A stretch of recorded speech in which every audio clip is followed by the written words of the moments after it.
Many years ago, a young man named Giovanni Guasconti left his home in Naples to study in northern Italy. He rented a small room on the top floor of a dark and ancient palace. Long ago, the building had belonged to a noble family. Now, an old woman, Signora Lisabetta, rented its rooms to students at the University of Padua. Giovanni's room had a small window. From it, he could see a large garden that had many plants and flowers.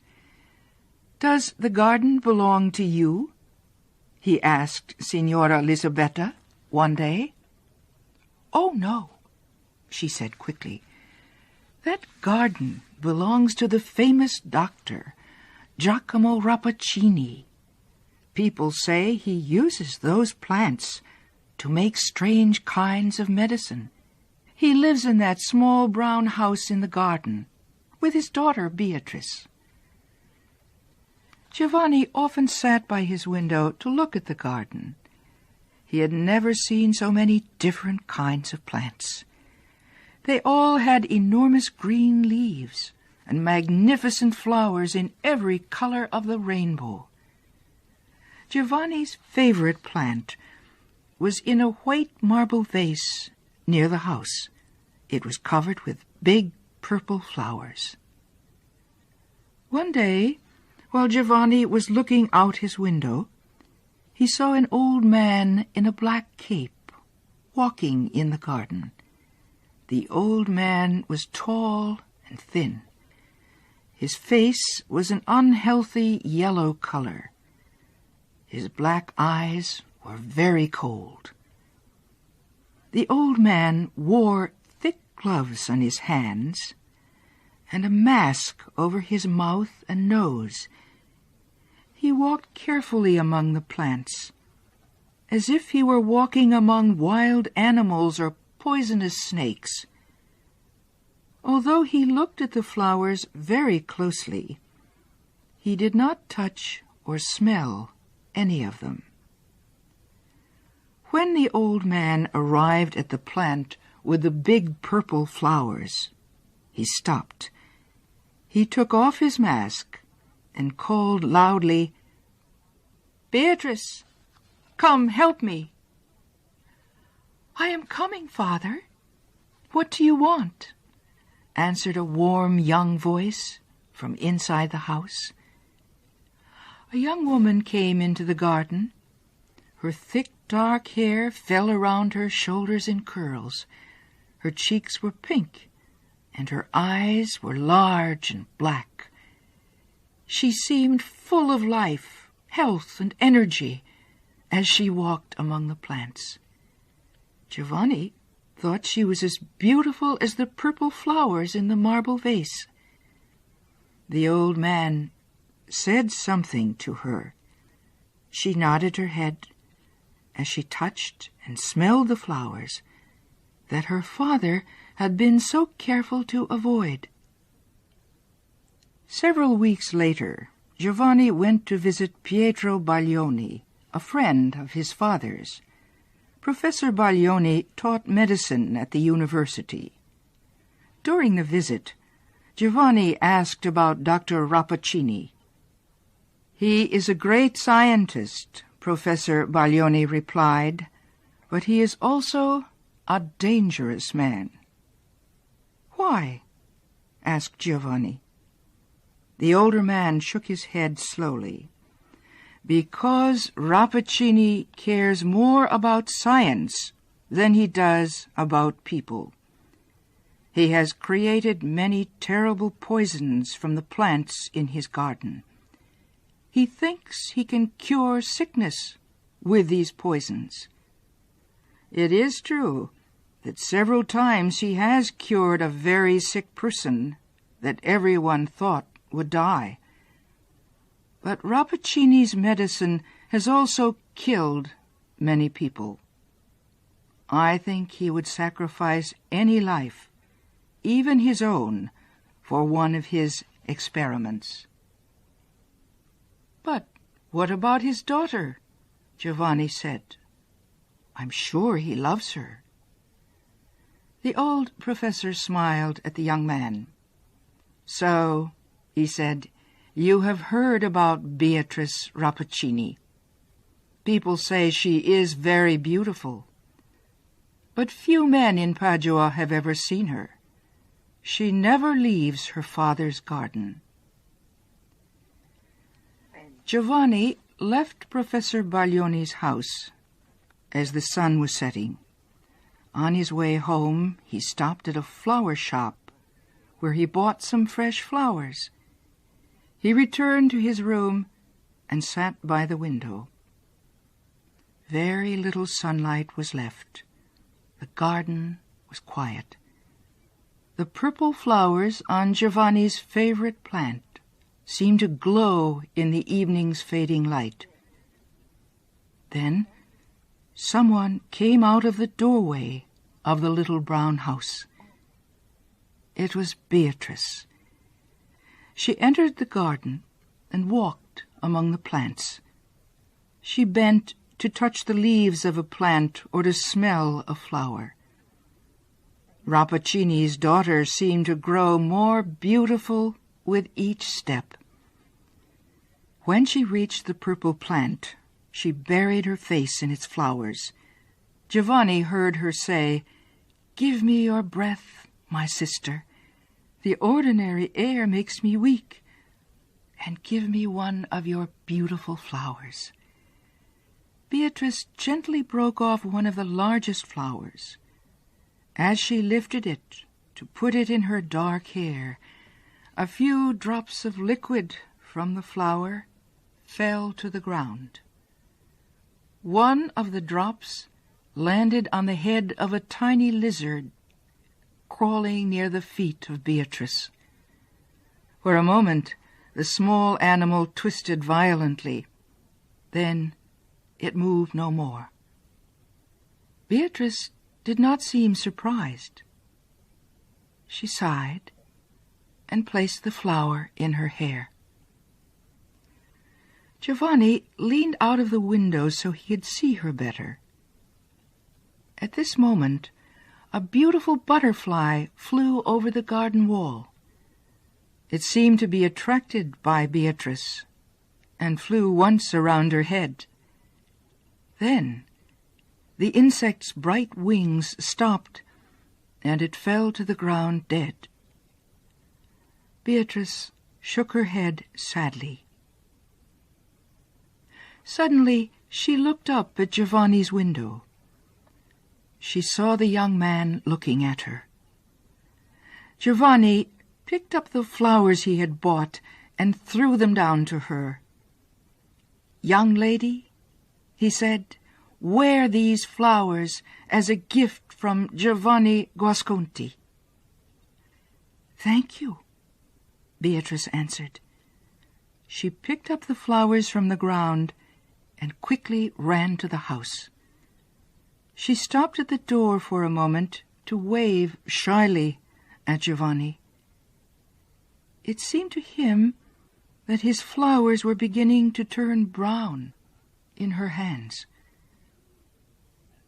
For many days, the young man stayed away from the window that looked out on Rappaccini's garden. He wished he had not talked to Beatrice, because now he felt under the power of her beauty. He was a little afraid of her, too. He could not forget how the little lizard and the butterfly had died. One day, while he was returning home from his classes, he met Professor Baglioni on the street. "Well, Giovanni," the old man said, "have you forgotten me?" Then he looked closely at the young man. "What is wrong, my friend? Your appearance has changed since the last time we met." It was true. Giovanni had become very thin. His face was white, and his eyes seemed to burn with fever. As they stood talking, a man dressed in a long black cape came down the street. He moved slowly, like a person in poor health. His face was yellow, but his eyes were sharp and black. It was the man Giovanni had seen in the garden. As he passed them, the old man nodded coldly to Professor Baglioni, but he looked at Giovanni with a great deal of interest. "It's Dr. Rappaccini," Professor Baglioni whispered after the old man had passed them. "Has he ever seen your face before?" Giovanni shook his head. "No," he answered. "I don't think so." Professor Baglioni looked worried. "I think he has seen you before.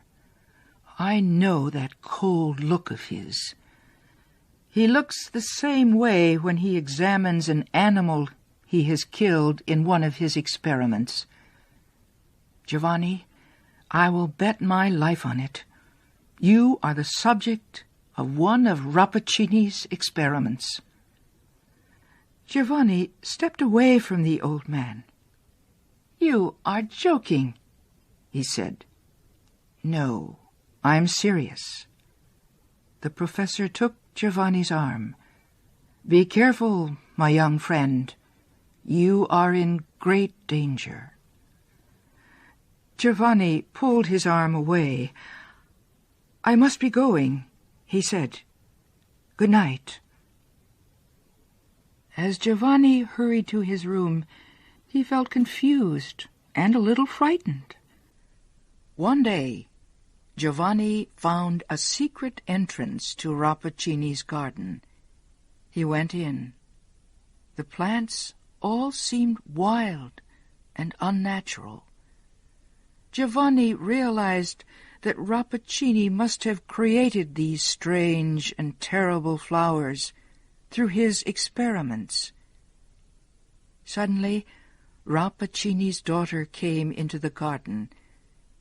She moved quickly among the flowers until she reached him.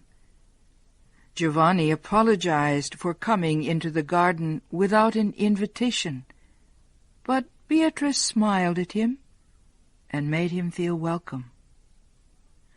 "I see you love flowers," she said, "and so you have come to take a closer look at my father's rare collection." While she spoke, Giovanni noticed a perfume in the air around her. He wasn't sure if this wonderful smell came from the flowers or from her breath. She asked him about his home and his family. She told him she had spent her life in this garden. Giovanni felt as if he were talking to a very small child. Her spirit sparkled like clear water. They walked slowly through the garden as they talked. At last, they reached a beautiful plant that was covered with large purple flowers. He realized that the perfume from those flowers was like the perfume of Beatrice's breath, but much stronger.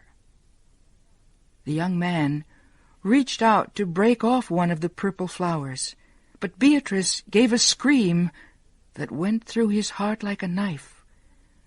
She caught his hand and pulled it away from the plant with all her strength.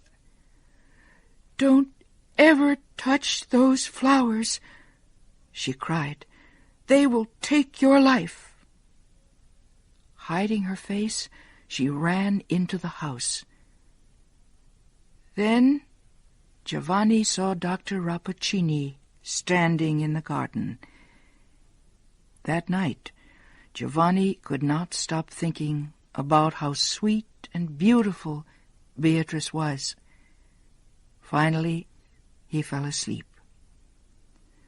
But when the morning came, he woke up in great pain. He felt as if one of his hands was on fire. It was the hand that Beatrice had grabbed in hers when he had reached for one of the purple flowers.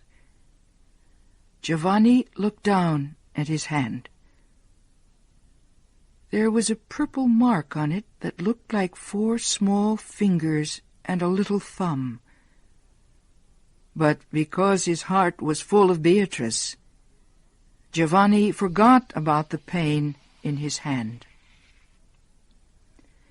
He began to meet her in the garden every day. At last, she told him that she loved him, but she would never let him kiss her or even hold her hand. One morning, several weeks later, Professor Baglioni visited Giovanni. "I was worried about you," the older man said. "You have not come to your classes at the university for more than a month. Is something wrong?" Giovanni was not pleased to see his old friend. "No, nothing is wrong. I am fine, thank you." He wanted Professor Baglioni to leave, but the old man took off his hat and sat down. "My dear Giovanni," he said, "you must stay away from Rappaccini and his daughter. Her father has given her poison from the time she was a baby. The poison is in her blood and on her breath. If Rappaccini did this to his own daughter, what is he planning to do to you?" Giovanni covered his face with his hands. "Oh, my God!" he cried. "Don't worry," the old man continued. "It is not too late to save you, and we may succeed in helping Beatrice too. Do you see this little silver bottle? It holds a medicine that will destroy even the most powerful poison. Give it to your Beatrice to drink." Professor Baglioni put the little bottle on the table and left Giovanni's room. The young man wanted to believe that Beatrice was a sweet and innocent girl, and yet Professor Baglioni's words had put doubts in his heart. It was nearly time for his daily meeting with Beatrice. As Giovanni combed his hair, he looked at himself in a mirror near his bed. He could not help noticing how handsome he was. His eyes looked particularly bright, and his face had a healthy, warm glow. He said to himself, "At least her poison has not gotten into my body yet." As he spoke, he happened to look at some flowers he had just bought that morning. A shock of horror went through his body.